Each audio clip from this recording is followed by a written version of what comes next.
Salut à tous!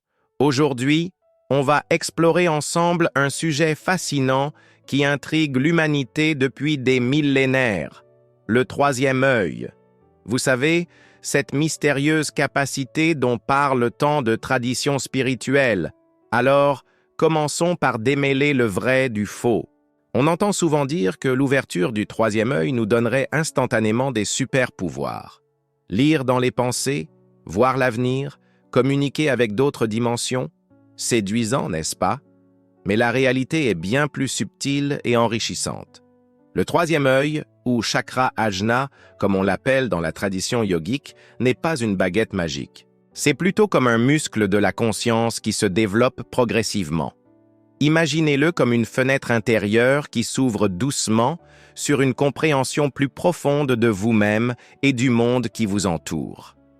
Contrairement aux idées reçues, non, un simple cristal ou une méditation unique ne suffira pas à activer ce centre énergétique. C'est un voyage personnel qui demande de la patience et de la constance. La bonne nouvelle? Tout le monde peut entreprendre ce voyage. Pour commencer concrètement, la méditation quotidienne est votre meilleur allié. Même quelques minutes par jour peuvent faire une différence. Concentrez-vous sur votre respiration.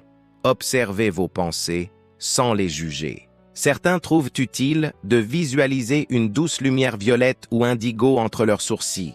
Mais attention, l'équilibre est crucial. C'est comme construire une maison. Il faut des fondations solides. Travailler uniquement sur le troisième œil sans renforcer les autres aspects de votre être pourrait créer plus de confusion que de clarté. Prenez soin de votre corps, adoptez une alimentation saine, restez ancré dans le présent. L'éveil du troisième œil n'est pas une course. C'est une danse délicate avec votre conscience, un dialogue intime avec votre intuition. Les changements peuvent être subtils au début. Une intuition plus affûtée, une meilleure compréhension des situations, une créativité accrue. En réalité, éveiller son troisième œil, c'est avant tout apprendre à voir avec le cœur, à comprendre au-delà des apparences, à développer cette sagesse intérieure qui sommeille en chacun de nous. Si ce voyage vous intéresse, commencez doucement, respectez votre rythme et surtout, restez à l'écoute de vous-même. La véritable magie ne réside pas dans des pouvoirs surnaturels, mais dans cette capacité extraordinaire à percevoir la vie dans toute sa profondeur. Si vous avez apprécié cette exploration du troisième œil, n'hésitez pas à liker cette vidéo et à vous abonner pour plus de contenu sur le développement personnel et spirituel. Partagez aussi vos expériences dans les commentaires, j'adore échanger avec vous. À très bientôt pour de nouvelles découvertes ensemble.